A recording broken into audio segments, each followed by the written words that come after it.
주님, 오늘 새벽도 우리의 연약함과 또 우리의 살아온 모든 것이 주님의 은혜였다는 사실을 고백하고 엎드립니다. 오늘 하루 우리 하루가 우리 개인의 삶도 다 하나님의 은혜지만 또 오늘 같은 시대에 복음을 전파하고 제자를 키워야 될 사명이 교회 안에 있는데 도무지 그것을 감당할 힘도 능력도 우리에게 없음을 고백합니다. 주여, 오늘 새벽도 이 땅의 교회들 또 우리 영광교회에 사랑하는 성도들에게 주님이 힘을 주셔서 주님이 주신 힘으로 오늘 하루를 살아가게 하시고 또 우리에게 맡긴 사명도 주님이 부여하신 능력으로 감당할 수 있도록 하나님께서 은혜를 베풀어 주시옵소서. 우리의 부족함 때문에 우리의 연약함 때문에 좌절하지 않고 낙심하지 않게 해주시고 더욱더 주여 우리의 부족함을 보고 주님을 의지할 수 있도록 주님을 바라볼 수 있도록 주여 도와주시기를 간절히 소망합니다. 오늘 한날을 주님께 의탁합니다. 이 제단에 속한 모든 성도들 하나님께서 붙들어 주시고 특별히 다음 세대 자녀들 하나님 붙들어 주셔서 가장 소중한 믿음을 잃지 않고 살아갈 수 있도록 도와주시옵소서. 예수님 이름으로 기도합니다. 아멘. 하나님 말씀은 누가복음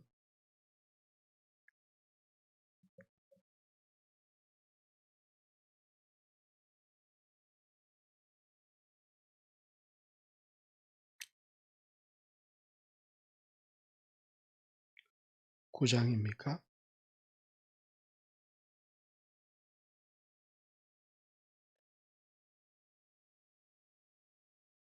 9장 1절에서 17절 예수께서 12 제자를 불러 모으사 모든 귀신을 제어하며 병을 고치는 능력과 권위를 주시고 하나님의 나라를 전파하며 앓는 자를 고치게 하려고 내보내시며 이르시되 여행을 위하여 아무것도 가지지 말라. 지팡이나 배낭이나 양식이나 돈이나 두 벌 옷을 가지지 말며 어느 집에 들어가든지 거기서 머물다가 거기서 떠나라.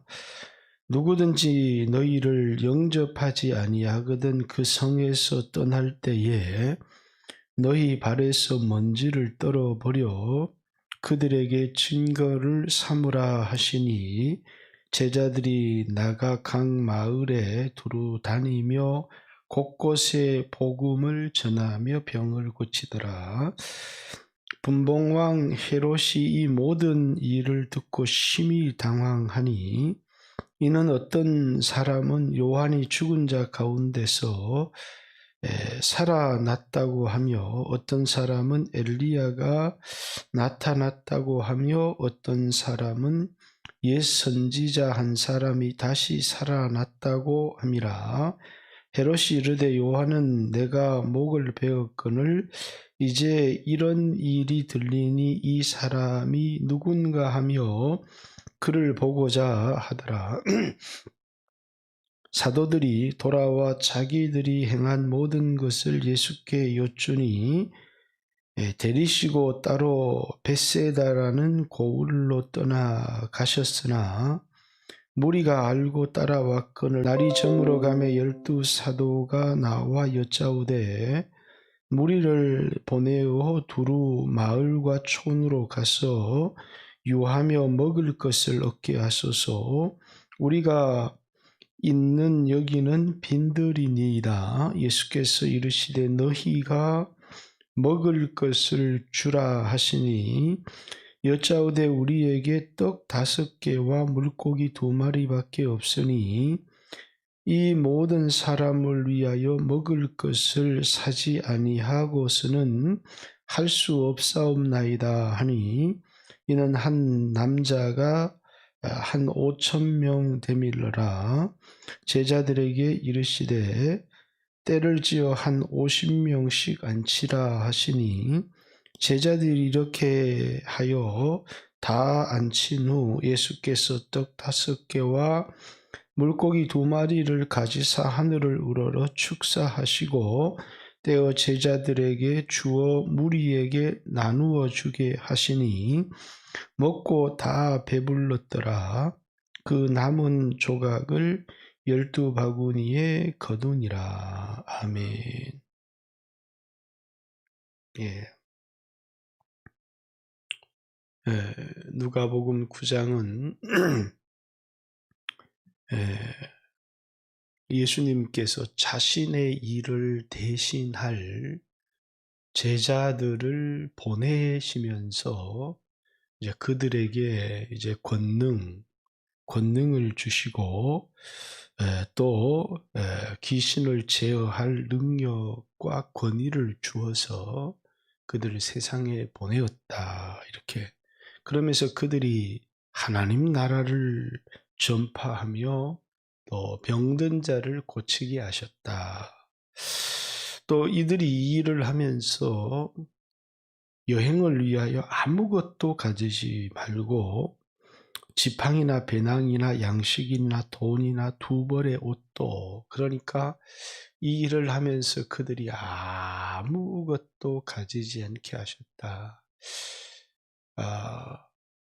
제자들도 먹어야 되고 입어야 되고 또 긴 거리를 여행을 해야 되는데 아무것도 가지지 않게 하셨다. 이렇게 얘기를 합니다. 그리고 이제 제자들이 나가서 예수님이 하셨던 사역을 하는데 놀라운 일들이 일어난 것이죠. 복음이 전파되기도 하고 귀신이 쫓아나기도 하니까 사람들이 침례 요한이 다시 살아났다 이렇게 이야기를 하는 겁니다. 제자들에게 없던, 전혀 제자들이 가지고 있지 않았던 능력들이 나타나기 시작했다. 그래서 이렇게 헤롯은 침례 요한이 다시 살아났다 하기도 했다.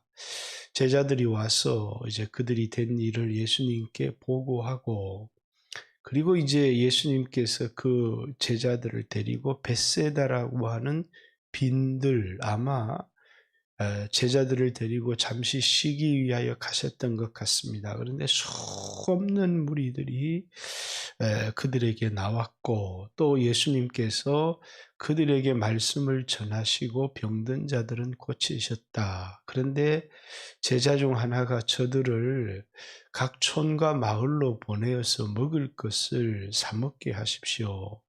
여기는 빈들이고 먹을 것을 구할 것도 없고 그래서 저들은 굶주릴 수밖에 없습니다. 그랬더니 예수님이 제자들에게 너희가 먹을 것을 주어라. 이렇게 너희가, 제자들에게 뭘 가진 게 없어요. 그런데 너희가 먹을 것을 주어라. 그랬더니 이제 남자가 한 5,000명쯤 되었는데 보리떡 5개와 물고기 2마리밖에 없습니다. 그랬더니 예수님께서 무리를 앉히고 그것을 떼어서 주심에 사람들이 다 배불리 먹고 12강주리가 넘게 거두었다라고 하는 이 이야기를 기록하고 있습니다. 누가복음 9장 전체를 통틀어서 이제 제자들에 대한 이야기를 합니다. 또 다시 말해서 오늘날 교회라고 하는 예수님이 세우신 예수님의 몸인 기관에 대한 이야기를 하는 겁니다. 뭐 하는 데냐? 예수님 사역을 계승하는 곳이고 뿐만 아니라 하나님 나라의 복음을 전파하는 곳이다. 그런데 돈이나 또 세상의 어떤 능력을 가지고 일하는 기간이 아니다라는 것을 말해주는 것이죠. 그래서 두 벌의 옷도 양식도 지팡이도 아무것도 가지지 마라라는 것은 이 보냄을 받은 교회든 선교사든 제자든 전적으로 하나님을 의지해야 한다. 참 쉽지 않은 일입니다.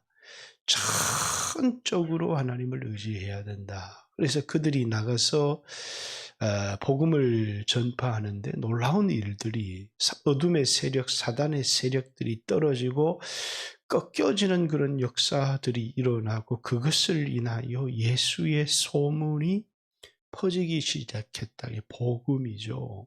예수의 소문이 퍼지기 시작했고, 침례 요한을 죽였던 헤롯도 뭐냐면 침례 요한이 다시 살아났다, 그런 소문들이 돌기 시작했고, 그것 때문에 예수님을 만나기를 원했다. 이렇게 철저하게 보냄을 받은 제자들은 누구의 일을 하느냐? 오늘 하나님의 능력을 받아 자기 일을 하려고 하는 사람도 있고, 복음 전파하면서 자기 힘으로 일하려고 하는 사람도 있고, 또 어떤 사람들은 가진 것을 가지고 무슨 일을 하려고 하는 사람도 있는 것이죠. 그런데 예수님께서는 철저히 예수님의 사역을 계승해야 되고, 두 번째는 철저히 주님이 주신 능력으로 일을 해야 된다라는 사실을 이제 강조하는 것입니다. 제자들은 보냄을 받은 자들로서 그 사람들은 자기 일을 하는 사람들이 아니라 주님이 맡기신 일, 특별히 주님의 사역을 다시 일으키는 사람들이다. 그래서 나가서 하나님 나라를 전파하고 병든 자를 고치는 사역을 했다. 이 사역을 하는데 두 벌의 옷도 지팡이도 아무것도 가지지 말라는 것은 주님의 능력으로 이 사역을 감당해야 된다. 그렇게 나갔더니 놀라운 역사가 일어나고 복음이 전파되었다 라는 얘기를 하는 것입니다. 그리고 제자들 데리고 벳세다 광야에서 오병이어의 기적 자체가 우리에게 중요한 게 아닙니다. 너희가 먹을 것을 주라라는 것이죠. 제자들에게는 그것을 줄 능력이 없습니다. 그러니까 너희가 먹을 것을 주라. 그러니까 제자들이 우리가 가진 것이 이것밖에 없습니다 라고 자신들의 가진 것과 자신들의 한계를 얘기를 합니다. 주님께서 사람들을 나누어 앉게 하시고 떡을 떼어서 축사하고 주시는데 놀라운 일들이 일어나는 것입니다. 구약에도 이렇게 가뭄이 들었을 때 엘리사가 행했던 놀라운 기적이나 엘리야가 주의 선지 생도들에게 행하였던 그런 놀라운 기적처럼 이제 그들에게 필요를 채워주는데, 그것이 단지 세상에 떡을 주라고 하는 것이 아니라 세상은 하나님의 말씀으로 살 수 없다라고 생각하지만 철저하게 하나님의 말씀을 붙들고 살아갈 때 일어나는 기적들을 우리에게 보여주는 것입니다. 아무도 설명할 수가 없습니다. 이스라엘 백성 200만, 300만이 광야에서 40년을 살게 된 것도 불가능한 것이고 설명할 길이 없고, 빈들이다, 광야다라는 광야에서 일어난 표적을 보여주는 것인데, 어떻게 200만이 광야에서 40년을 사느냐? 그건 아무도 설명을 못하니까 오늘날에도 그건 설명을 할 수가 없어요. 그러니까 이제 하늘에서 그들에게 만나를 주어서 먹게 했다 이렇게 얘기를 하는데, 아니 하늘에서 어떻게 양식이 떨어져서 200만이나 되는 사람이 40년을 먹고 삽니까? 불가능한 일들이죠. 과학적으로 설명할 수 없는 일들입니다. 그렇듯이 어떻게 물고기 2마리, 보리떡 5개로 5,000명 성인 남자가 5천 명이다라는 것은 그 이스라엘 백성의 수를 계수하는 수는 가정당 계수한 겁니다. 가정. 그러니까 한 사람 한 사람을 계산한 게 아니고 여자들이나 아이들이나 이런 것은 계수에서 제외시켜 버리고 성인 남성만 계수를 한 것은 가정을 계산한 것인데, 그러면 이것이 오늘날 기준으로도 2만 명이 넘는 사람들이었다는 것이죠. 이 당시에는 아마 그 한 가정 4명이 아니었을 겁니다. 월등히 많았겠지만 오늘날 기준으로 계산해도 2만 명이라는 사람이 어떻게 물고기 2마리 보리떡 5개로 배불리 먹고 12강절이 거두었다. 이것은 누가 봐도 바보 같은 것이고 어리석은 같은, 믿을 수 없는 일이라는 거죠. 이스라엘 백성들이 광야에서 40년을 먹고 산 이야기나 예수님께서 빈들에서 5천 가정을 물고기 2마리 보리떡을 5개로 먹이고 12강주리를 거둔 일이나 뭔가 상세한 설명이 있어야 되는데 아무런 설명이 없습니다. 그냥 그런 일이 일어난 겁니다. 설명이 없죠. 이걸 믿으라는 말이요, 이렇게 세상 사람들을 말할 수 있을지 모르지만 광야의 교훈이 이거예요. 광야의 교훈이 사람이 떡으로 사는 게 아니라 하나님 입에서 나오는 모든 말씀으로 산다. 인간적인 세상적인 방법으로는 전혀 계산이 안 되는데 말씀을 듣고 순종하니까 사는 겁니다. 이건 동물적 개념으로는 이해가 안 돼요. 영적으로 사람은 떡으로만 사는 게 아니라 하나님 입에 나오는 모든 말씀으로 사는 것이고, 선교나 제자의 원리의 핵심이 뭐냐면, 아니 먹을 것이 없는데 어떻게 복음을 전파하고 주의 일을 하라는 것입니까? 너희가 먼저 그의 나라와 의를 구하라. 그리하면 이 모든 것을 너희에게 더해 주시리라. 아니 이 양반아, 당장 먹을 것이 없는데, 입을 것이 없는데 어떻게 주의 일을 하라는 것이요? 아니 먼저 그의 나라와 그의 의를 구하면 이 모든 것을 더해 주신다니까요? 아니 어떻게 채워준다는 말이냐고. 그건 모르죠. 그러니까 사람들은 아무 일을 할 수가 없습니다. 그러나 제자들이 경험했던 것, 광야에서 경험했던 것, 오병이어의 기적들을 통해서 예수님이 보여주려고 하는 것이 뭐냐면 중요한 제자도입니다. 예수님의 일을 해야 되는 사람들이 예수님의 능력으로 감당을 해야 되고, 2벌의 옷이나 지팡이나 양식도 절대로 가져서는 안 된다는 것. 그리고 그들을 데리고 빈들에 가셨는데 수없는 그 사람들이 모였어요. 근데 예수님이 제자들을 향해서 너희가 먹을 것을 주라는 거죠. 아니 우리가 어떻게 먹을 것을 줍니까? 물고기 2마리 보리떡 5밖에 없는데. 주님은 오병이어의 기적을 통하여 광야에서의 역사를 재현하신 것입니다. 그리고 그 광야의 역사의 핵심이 뭐냐면 사람이 떡으로 사는 게 아니라 하나님 입에 나오는 모든 말씀으로 산다.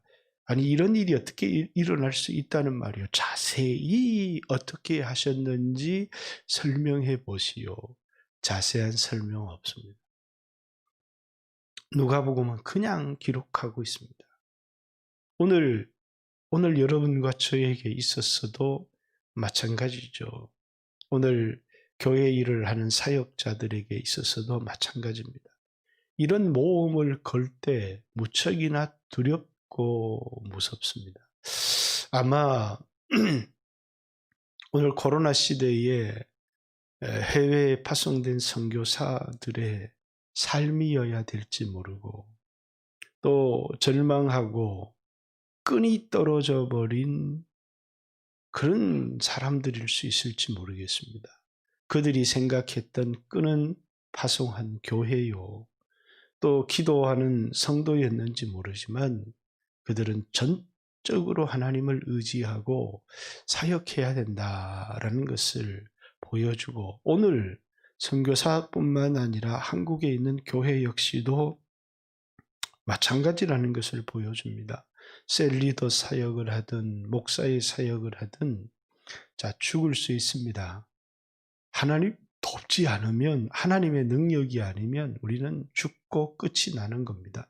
그러나 거기에 우리가 우리 자신을 던질 수 있는 모험, 그게 믿음의 삶이라는 것이죠. 거기서 우리는 뭘 경험하게 되느냐면, 이게 내가 능력이 없다는 사실을 알기 때문에 두려워하고 좌절을 하고 절망할 수밖에 없는 거죠.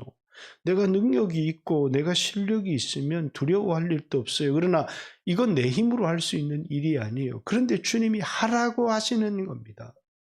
우리에게 요구되는 건 순종인데 했더니 일어나는 겁니다. 근데 이게 어떻게 우리가 할 수 있습니까? 라고 생각할 수 있을지 모르겠습니다. 그러나 우리가 기억해야 되는 거예요.